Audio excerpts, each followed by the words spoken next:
Vamos a centrar en los procesos de selección, pero tratando de entender esos procesos de selección un poco al hilo de lo que nos cuenta también la profesora Whitmore, desde la perspectiva del reclutador 4.0, ¿no? A esto nos ayudará un experto en la materia, David Prunell, socio fundador de Prunell Talent in Motion. Dice nuestro siguiente invitado que compartir la realidad del funcionamiento de un proceso de selección, pues esto desde la visión del otro lado de ese proceso, pues nos puede ayudar a entender qué se espera de una candidatura y, bueno, pues de esta forma presentar una candidatura más sólida, más preparada, en eso estamos, ¿no? Para tener mayores posibilidades de éxito. David Prunell es diplomado en empresas y actividades turísticas, máster en dirección de recursos humanos, mentor para el emprendimiento, consultor y docente.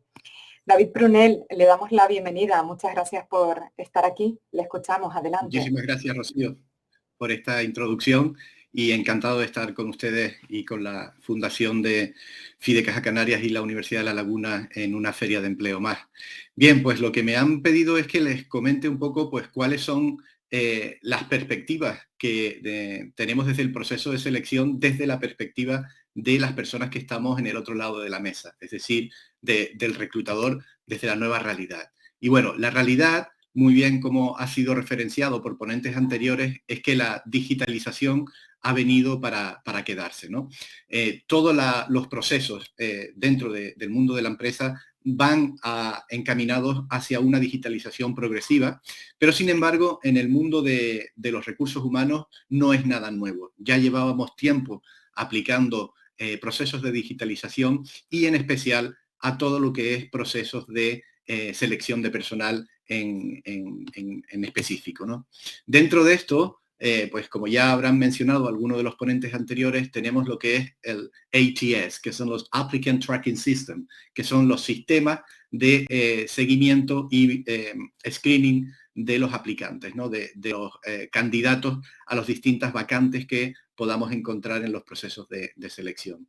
Esto no es más que unas herramientas vinculadas a sistemas dentro de la web, en la que lo que encontramos es que los candidatos introducen sus datos dentro de una página específica y a partir de ahí ellos, a través de chatbots y a través de aplicación de inteligencia artificial, generan los propios screening, los propios procesos de limpieza de candidatos que no responden a los criterios que han sido introducidos, ¿no? Es decir, esta parte previa de los procesos de selección aún no llega los datos de los candidatos a las personas que somos responsables de los procesos de selección. Por lo tanto, es un paso previo que nos lleva, pues bueno, pues a poder hacer unos filtros donde podamos, bueno, determinar qué personas son las que realmente responden a aquello que estamos buscando, ¿no?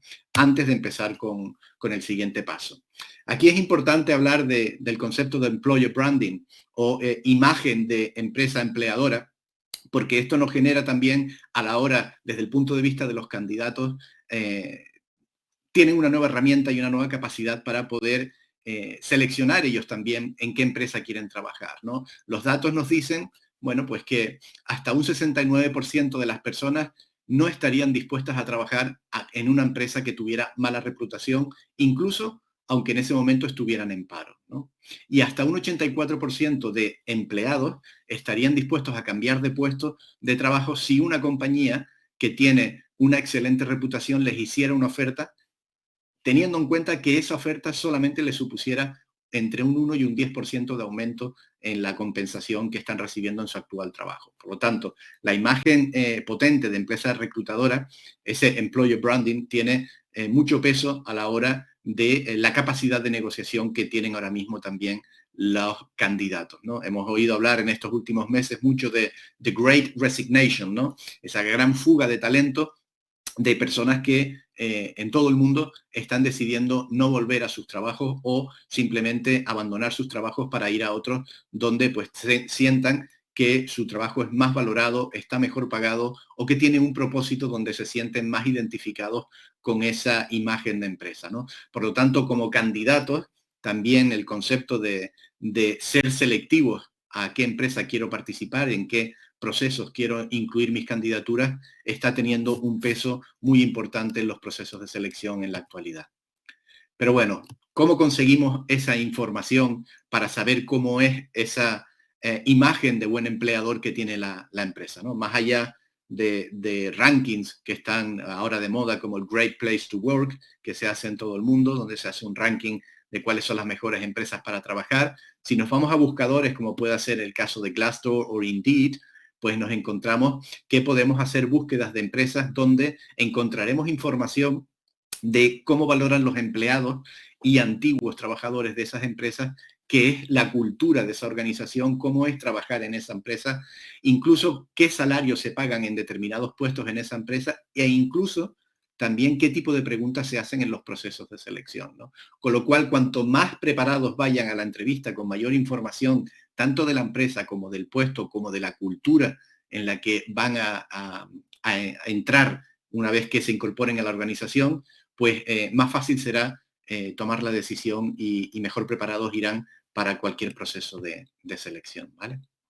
Pero bueno, empecemos por lo importante. Llegamos a la fase del currículum y yo cada vez que doy una charla de esto a mis alumnos siempre les pregunto, ¿qué es un currículum? ¿No? Y me suelen dar muchas respuestas, pero ninguna es la acertada.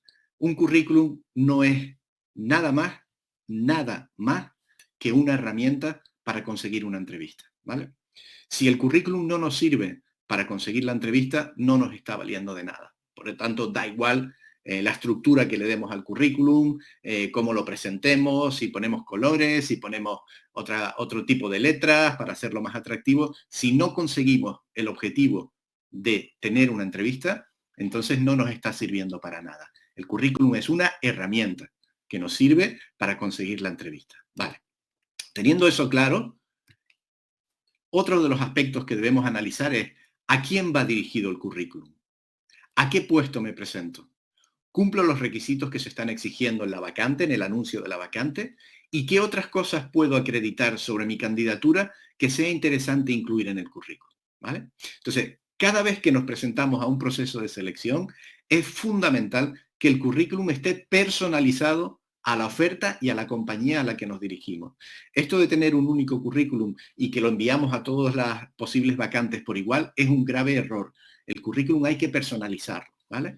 Y más, mucho más, si tenemos en cuenta todo lo que hablábamos antes de la digitalización de los procesos de selección a través de los Applicant Tracking System, los ATS, ¿no? Entonces, en ese sentido, vamos a tener que disponer incluso de dos currículum. Uno personalizado para cuando lo enviemos a una vacante directamente a través de una landing page de la propia organización de Trabaja con nosotros, un career page, o cuando lo enviemos en persona, lo llevamos con nosotros y lo entreguemos en mano en una organización para que nos entrevisten, ¿vale? Y otro totalmente diferente, el que incluyamos dentro de los ATS, porque tienen otras reglas distintas y funcionan de una manera diferente, ¿no? Vamos a verlo, ¿no? Lo que es el Applicant Tracking System, una serie de recomendaciones para diferenciarlo del currículum estándar que personalizaríamos para una vacante abierta. En el ATS lo que tenemos que hacer es introducir los keywords o palabras clave para el puesto. ¿Cómo encontramos esas palabras clave? Pues muchas las tenemos dentro de lo que es la propia descripción del puesto que aparece en el anuncio, ¿no?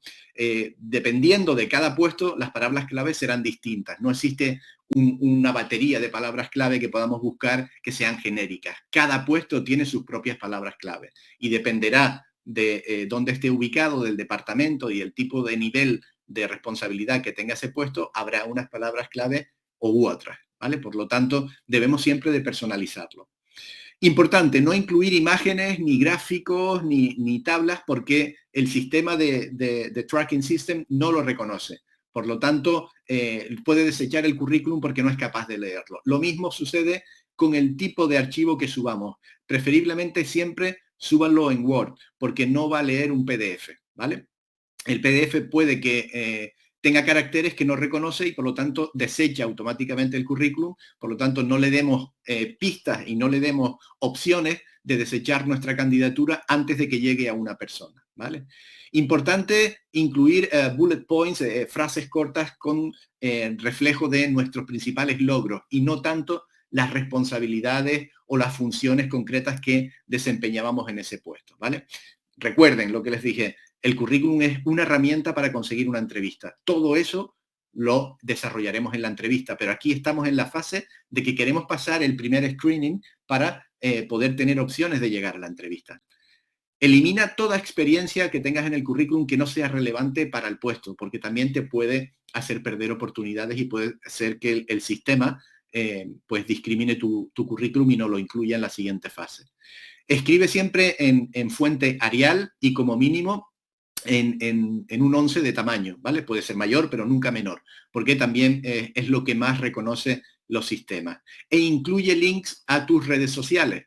Para hacerlo más fácil, para que el sistema lo lea de una estructura que le resulta familiar, utiliza la misma estructura que tienes establecido en tu perfil de LinkedIn, porque siguiendo esos pasos, esas grandes áreas de construcción del currículum, lo va a identificar de una manera más efectiva y tendrás más opciones y posibilidades de poder pasar a la siguiente fase. Por lo tanto, clave, tener dos currículums. Uno, cuando el proceso de selección lo hace una empresa a través de una página con Application Tracking System, y otro cuando no es así y simplemente lo subes a una página de Trabaja con nosotros o a un buscador de empleo o a través de otras herramientas donde puedas presentar tu candidatura. Bueno, por otro lado, conseguimos que ya hemos pasado esa fase de screening previa y tenemos la entrevista. Muchas veces esa primera entrevista suele ser por teléfono y ahí empezamos pues ya a tener unos primeros contactos con los candidatos y podemos empezar a establecer los primeros filtros para ver si pasamos a la siguiente fase de entrevista ya en persona, ¿no? También durante la pandemia pues hemos experimentado un crecimiento muy grande de todo lo que son entrevistas a través de videoconferencias. Y esto ha pasado a ser la nueva norma. Las primeras fases de los procesos van a hacerse con un alto nivel de movilidad. Hasta un 65% de los candidatos busquen y se inscriben en ofertas a través de su teléfono móvil. Por lo tanto, toda la movilidad pasa a ser un elemento esencial para que no el desarrollo de la entrevista, porque obviamente eso no lo haremos por el móvil, sino solo las primeras fases, pero sí para el proceso de búsqueda y para el proceso de pasar los primeros filtros dentro de cada selección. Por lo tanto, es fundamental que te familiarices con la tecnología. Y aquí hablamos no solamente de los ATS, de los Application Tracking Systems, sino también pues, de todas las diferentes herramientas que tenemos desde el punto de vista de las plataformas de videoconferencia, ¿no? Normalmente yo trabajaba en las multinacionales con las que desempeñaba mis puestos con Cisco, con Webex, pero bueno, el Google Meet ha sido la normalidad, el Skype fue uno de los primeros, pero ha caído a un puesto de menor relevancia y Zoom es el que ha cogido la mayor presencia, ¿no? Pero hay otras empresas que trabajan con Microsoft Teams o con GoToMeeting o con Blue Jeans, ¿no? O sea, tenemos que adaptarnos a todos. Y otros utilizan Slack, que es una herramienta colaborativa, para también hacer algún tipo de intercambio de información. Por lo tanto, estar familiarizado con las distintas plataformas es fundamental también para poder tener todo controlado para esas primeras entrevistas. Y lo que decía, aunque sea una primera entrevista, sigue siendo una entrevista formal. Por lo tanto, tenemos que cuidar un poco nuestra presencia y lo que la cámara del ordenador va a estar transmitiendo al reclutador que nos está haciendo la entrevista. Por lo tanto, hay que cuidar la imagen, no solo la imagen que estás transmitiendo como candidato o candidata, sino también lo que se va a ver en el fondo de la imagen detrás de ti, porque la cámara del ordenador es lo que está pues trasladándole al reclutador. Así que hay que tener pues cuidado con este tipo de cosas. Y pasamos ya a la fase de entrevista, ¿no? Digamos que ya tenemos los fases de screening previos, los hemos superado y conseguimos llegar a la entrevista, que es el objetivo de todo proceso de selección. Lo primero es recopila la información de la empresa. Aquí lo que hablábamos antes de esas plataformas como Glassdoor, como Indeed, y para los temas salariales, pues también los estudios salariales de empresas como Michael Page o Hayes, que tenemos estudios salariales por distintos niveles de de responsabilidad y sectores de actividad, ¿vale? Por lo tanto, son gratuitas, podéis tener acceso, solo tenéis que registraros y descargar los distintos estudios que se van haciendo a lo largo de los años, cogéis el del sector que más os interese, pero, como decía, también en un clic en Glassdoor y en Indeed tenéis acceso a información retributiva en los distintos puestos, ¿no? Recopila la información de la empresa. Ten claros cuáles son tus puntos fuertes. Es fundamental que durante la entrevista construyas todo tu argumentario en base a aquellos puntos donde destacas, aquellos puntos donde más posibilidades tienes de destacar frente a posibles competidores. Repasa mentalmente el currículum porque es lo que tiene el candidato de ti, o el seleccionador de ti. Es la información que tiene previamente y la que va a ir repasando a la hora de ir desarrollando las distintas fases de la entrevista. Cuida tu aspecto y, sobre todo, ten tranquilidad porque vas a hablar de ti. Cuando digo cuida tu aspecto, me refiero a llevar pues, la ropa adecuada y representar la imagen de ti que quieres que la empresa se identifique contigo, ¿no? Importante, por lo tanto, no llegar tarde. La ropa adecuada es lo que hablábamos, dependerá del puesto de trabajo al que nos estemos presentando y del tipo de empresa al que estemos pues pasando la entrevista, ¿no? No es lo mismo presentarse a una empresa startup, como puede ser un Google, donde el dress code es informal, que si vamos a un banco donde llevar traje y corbata, pues es la normativa, igual que la mayoría de las consultoras de Big Four, ¿no? Sea agradable y sé correcto en el lenguaje, no mientas, fundamental. En una entrevista podemos maquillar información, pero nunca podemos mentir porque los entrevistadores hacemos preguntas de comprobación y además lo vamos a averiguar de una u otra manera. Por otro lado, también muestra confianza, muéstrate seguro. Como digo, vas a estar hablando de ti mismo, por lo tanto, sé tú mismo, muestra la tonalidad. No tienes por qué ir excesivamente nervioso porque toda la entrevista va a versar sobre ti, sobre tu formación, sobre tu experiencia y sobre tus capacidades, ¿vale? Por lo tanto, resalta cuáles son tus mejores valores para que encajen siempre en el puesto que la empresa está buscando. Es decir, personaliza tus respuestas en el puesto en el que hemos enfocado el proceso de selección. Pero es importante que los candidatos entendáis cuáles son las distintas fases en un proceso de selección, ¿vale? Y en este sentido, hay que entender qué es lo que buscamos nosotros, los reclutadores, en las candidaturas. Muchas veces habréis oído, pues, esta frase, ¿no? Contrata por las actitudes y ya aprenderán los conocimientos, ¿no? Bueno, esto lo dicen mucho los gurús que dan conferencias y venden libros de autoayuda y demás, pero la realidad es absolutamente distinta, ¿no? ¿Estáis hablando en serio? ¿Creéis que voy a contratar a un piloto o una pilota, a un médico? ¿Voy a contratar a una veterinaria o voy a contratar a una dentista solo porque tiene buena actitud y no porque disponga de los conocimientos realmente necesarios para desempeñar su puesto de trabajo? ¿Os sentiríais seguros subiéndoos en un avión donde el piloto ha sido contratado por sus actitudes y no por sus conocimientos? ¿Os dejaríais operar por un médico que tiene una fantástica actitud pero no tiene los conocimientos? Entonces, apliquemos un poco el sentido común y tengamos claro que los conocimientos son fundamentales. Obviamente la actitud también, pero nunca es prioritaria a los conocimientos.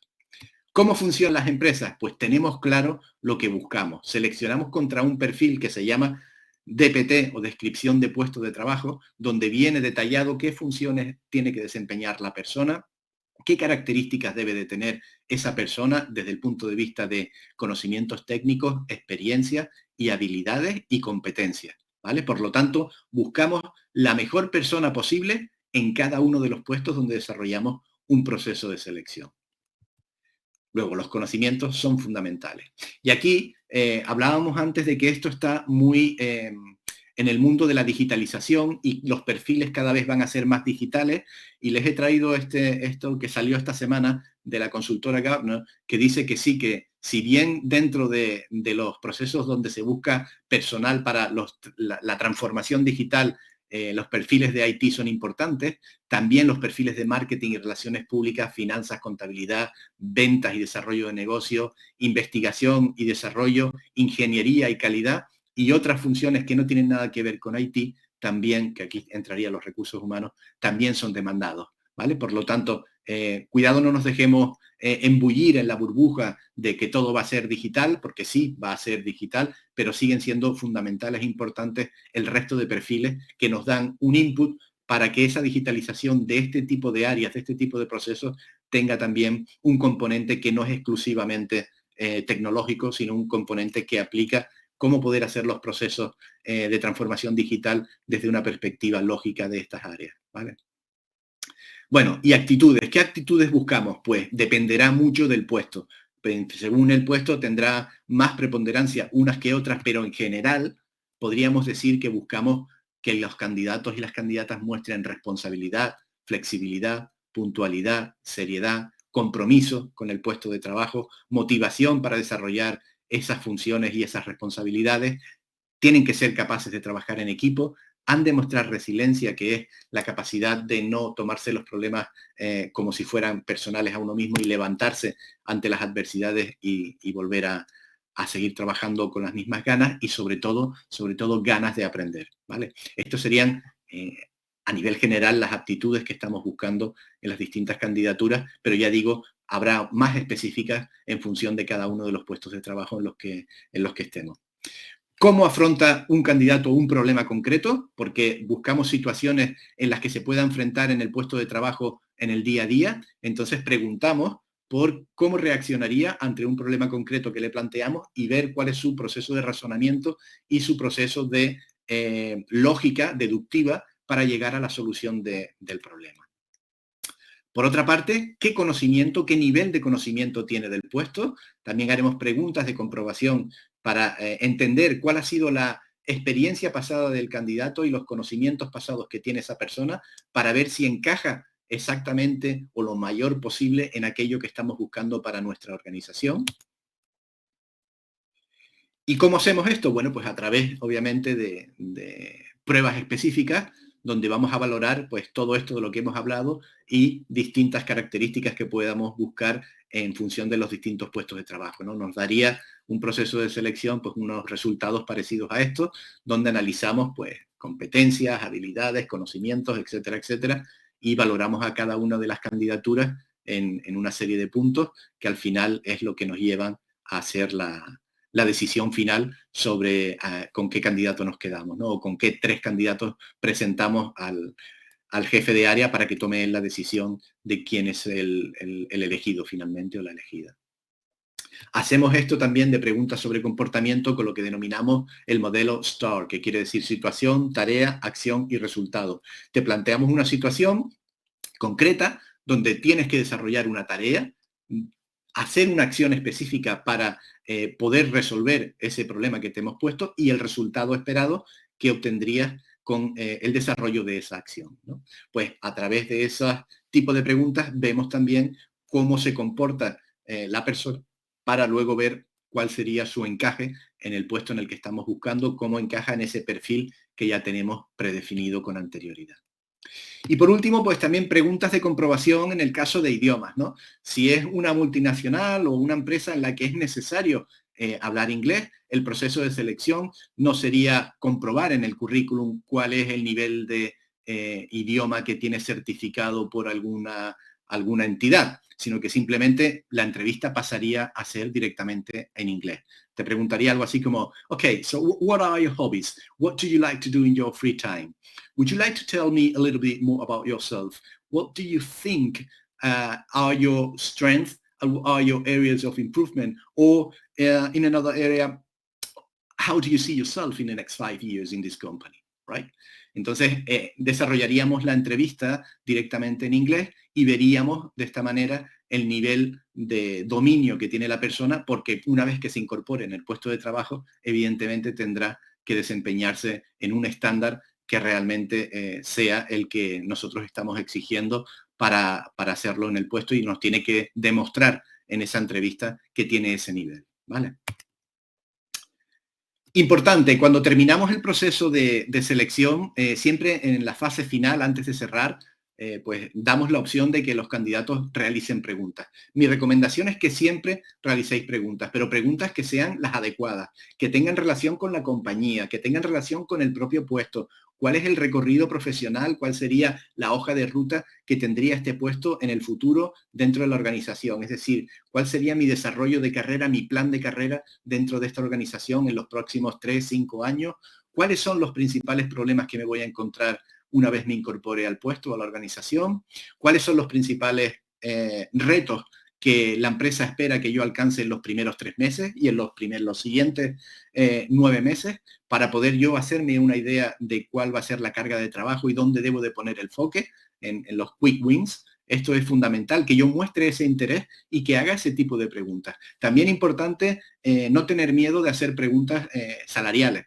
No hacerlas al principio de la entrevista, obviamente, pero cuando ya estamos en esta fase, es importante que ustedes también podáis poner sobre la mesa cuáles son vuestras expectativas. Para eso tenéis que haber hecho bien la fase previa de investigación que decíamos, de buscar los estudios salariales para ir preparados sobre cuál es la banda salarial en la que nos queremos mover. Nunca deis una cifra exacta, sino siempre una banda, ¿vale? Para tener ese margen de flexibilidad a la hora de negociar por el salario, ¿vale? Y por último, pues llega la realización de la oferta, ¿no? Si eres el candidato o la candidata adecuada, la empresa, pues te hacemos una propuesta con una oferta de trabajo para que tú la firmes o no, ¿no? Entonces, en este caso, lo que les recomiendo es que no tengáis miedo de negociar. Una vez que ya la empresa ha decidido que sois el candidato adecuado, es el momento en el que os harán la oferta económica con las condiciones y es el momento en el que podéis negociar, ¿vale?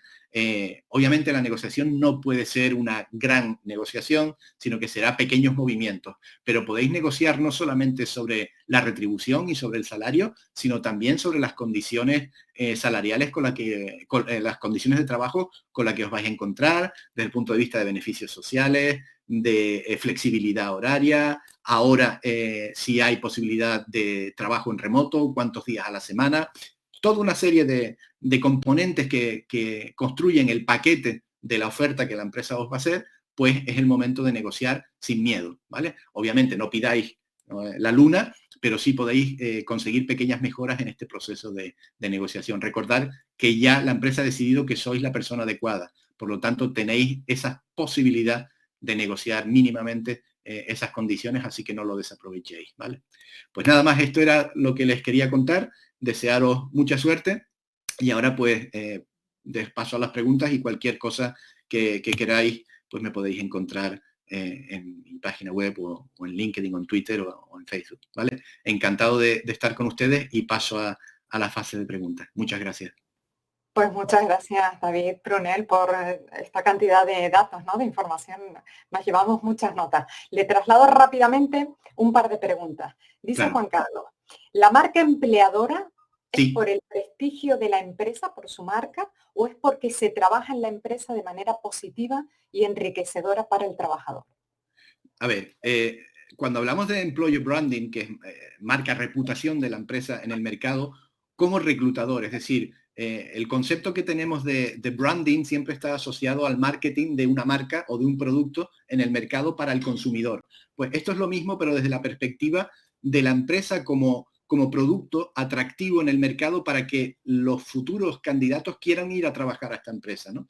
Entonces, la marca de empleador, la marca, es decir, la imagen de marca del empleador lo fija, para no repetir la palabra, lo fija la imagen del prestigio que esa empresa pueda tener para los trabajadores, desde el punto de vista de condiciones de trabajo, de sueldos, de beneficios sociales, de reputación de marca desde el punto de vista de responsabilidad social corporativa.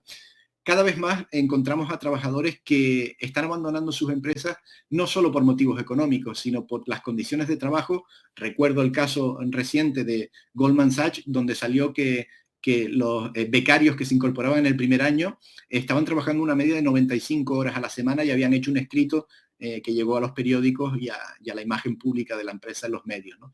Esto es marca empleadora, esto es employer branding. Cuáles son las condiciones de trabajo para el trabajador, qué posibilidades de desarrollo de carrera, de formación dentro de la empresa. Todo esto construye ese concepto de employer branding, ¿no? Ujú. David, mire esta pregunta. ¿Pueden averiguar mi edad aunque no lo refleje en mi currículum? Depende. Vamos a ver, si incorporas datos, por eso cada vez se trabaja más con currículum que denominamos ciegos, ¿no? No ponemos la foto porque la foto es una fuente de discriminación por edad, por sexo, por raza, incluso por motivos religiosos, en el caso pues, de características físicas o de las personas musulmanas que llevan turbante, los sikh y demás, pues por eso no se incorpora, no se recomienda incorporar la fotografía. Si no ponemos fotografía, la única manera de identificar es por las fechas que están incluidas en los datos de formación. Si tú pones una formación que sacaste tus estudios en un año concreto, yo puedo estimar y sumar o viendo los años de experiencia que acreditas en cada uno de los puestos de trabajo. Por lo tanto, también recomiendo no incluir esas fechas. ¿Qué es lo que pasa? Que en la mayoría de las plataformas, sobre todo LinkedIn o algunas empresas reclutadoras, te obligan a meter tus datos, además de luego incluir un currículum, te obligan a pasar unos filtros donde te piden la foto, donde te piden además las fechas y donde te piden bueno, pues, una explicación mayor de lo que has hecho, ¿no? Otro de los conceptos donde podemos averiguar la edad es los términos, ¿no? Ahora, pues en determinados puestos ya no se llama representante de ventas o vendedor, ¿no? Y ahora es desarrollador de negocio. Hay una serie de terminología, sobre todo si usamos la jerga inglesa, donde podemos ver la evolución que han tenido los puestos y sabemos más o menos si hay alguien que pueda llegar a tener una edad más. Lo que se trata es de no dar oportunidades para que nos discriminen, por lo tanto incluir la menor información posible que les pueda hacer discriminarnos antes de la entrevista.